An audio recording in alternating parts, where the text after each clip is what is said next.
Hey y'all, it's Michael, and I'm here today to do my Friday reads, like I did last week. So yay, let's just get started. I actually like the format that I did last week, where it was Friday reads, where I told you what I'm gonna try to read over the weekend, but also like some of the stuff that I've been consuming for the past week. The one TV show that I really want to talk about is Unbreakable Kimmy Schmidt. So I am behind on it, and I finally reached season three now. Season three like premiered like a few weeks ago, but I finally reached season three. Season two was not good. Let's just be honest with ourselves. It was not good. I felt like it lost a lot of what made season one special and weird and quirky. I was like, oh my god, like it's such a slog to get through season two. But season three is starting off. I'm just on episode three, I think. But if anything, that lemonade segment, I was like, this is why this show is great. Like, it's really weird and it's just so funny. Well, some of the jokes are really funny, but hey, sorry, bullet. But yeah, I'm liking season three so far, and that lemonading part was great. Okay, so let's talk about the books. Okay, so first off, today as I was driving to work, I actually did finish my audiobook that I was listening to throughout the week, which was Beauty Queens by Libba Bray, which was also narrated by Libba Bray. First off, this isn't like a formal wrap up, but I just wanted to talk about it. So I did finish it this week, and let me first say off that Libba Bray as a narrator is fantastic. She is such a great narrator. I always love it when authors can narrate their own novels and do it well, and she does it really well. I really surprisingly pleasantly enjoyed this book. Going in, I thought it was gonna be like Lord of the Flies, but with like beauty pageant queens, and it's basically that. But it's a little bit. Oh, what is my hair doing?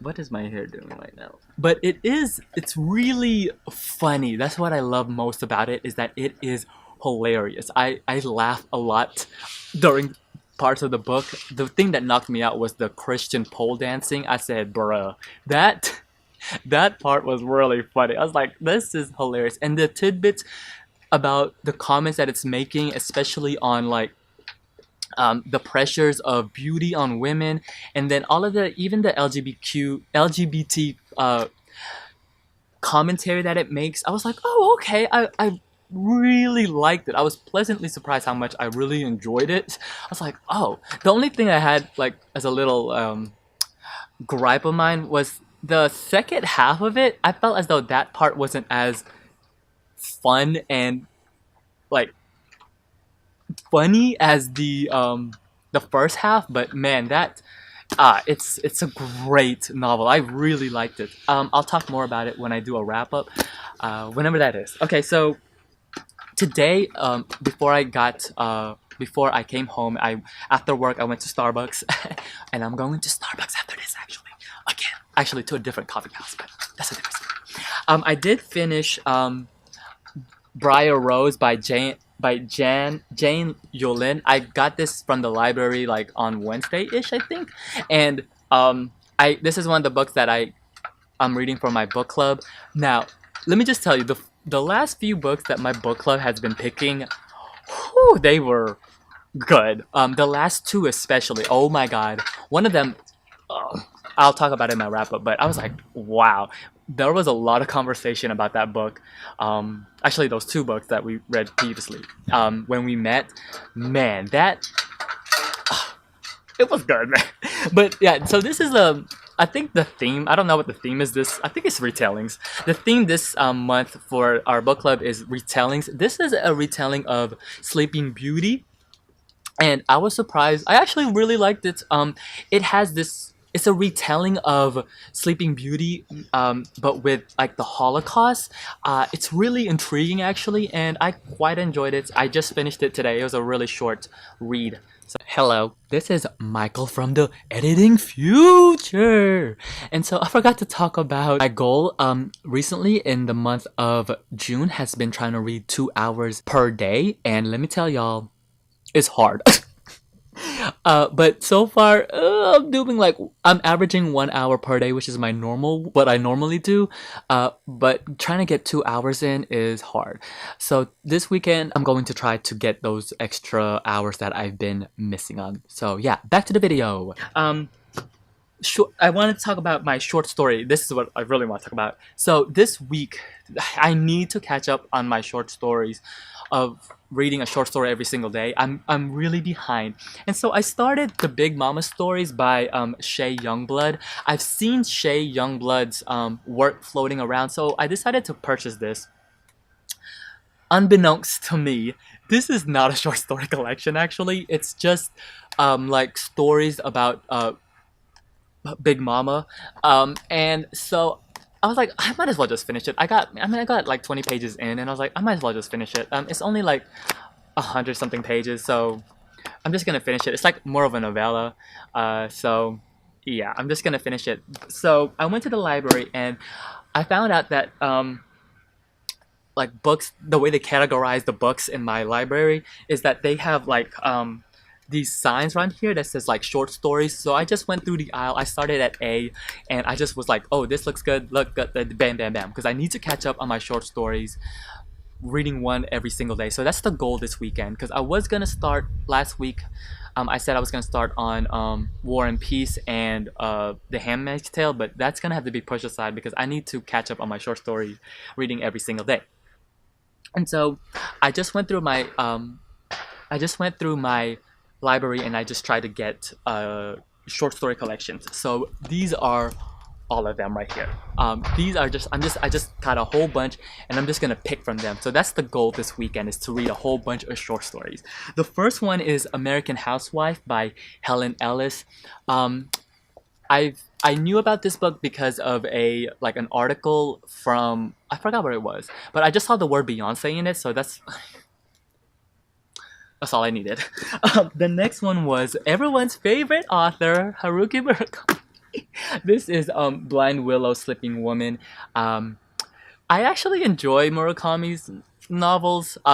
Yes, we all know his issues, but I enjoy them. The thing that I enjoy most about his novels is, while it has a lot of problems, is that his writing style really invokes this feeling for me when I read them, of this really floaty, airy, like it just feels so like it makes me feel, his writing style makes me feel really different from other authors. And so there's that. The other one that I found was John Auerbach, The Owl and Other Stories, by John Auerbach. The only reason why I picked this was, I mean, he was in the A, and he got actually like a lot of praises and like a lot of blurbs on this, and it was like really praised highly. So I was like, sure, why not? I mean, it seems like it might be nice. So yeah, there's that. And then the other one that I picked was The Assassination of Margaret Thatcher, stories by Hilary Mantel. She's mainly known for Bringing Up the Bodies. No, Wolf Hall. And it's short. So I'm hoping to get through this. It's not long at all. So yay. And then the other one is the last one, like, in case I finish all these other ones, were The People in the Castle, Selected Strange Stories by Joanne Eichen. I think like short stories, if you are wanting to like really put an impact, because one of my favorite, I just realized that a lot of my favorite short stories are really strange and weird. Like it's like it just leaves like this punch, this gut punch, like of like this weirdness. Like I can recall some of my favorites, like The Chair by Edgar Allan Poe. Now that short story is strange. Or like The Lottery by Shirley Jackson, like short stories like that. So that's why I picked this. I just saw the word weird and strange, so I decided to pick it up. So the next, I just want to let you guys also know the plan for the next videos. The next videos, I have to do my wrap up because I want to share some of the books that I've been and audiobooks that I've been reading and listening to. But also I do want to talk about the short story collections that I have finished, because one of them were like 500 pages, and I have a lot of thoughts about that short story collection, because some of them were like, wow, amazing, but then some of them were just so mm. And then I also want to talk about the short story collections that involve Filipino authors that I both read, which was Monstrous and In the Country. So I want to talk about those soon. But yeah, that's all I have. Oh wow, wow. Surprisingly, this video is under 10 minutes. I was talking probably really fast, and other than that, I don't really have anything else to say. So yeah, I'm gonna edit this quickly, color grade it really fast, and then I'm gonna go maybe to a coffee shop or somewhere I can read. Maybe just go outside. It's not that hot right now, but I don't know. I bet my back is sweating. Is it? Is it? I don't know. So yeah, other than that, let me know what you guys are reading over the weekend. Until then, I'll see you guys till later. Bye.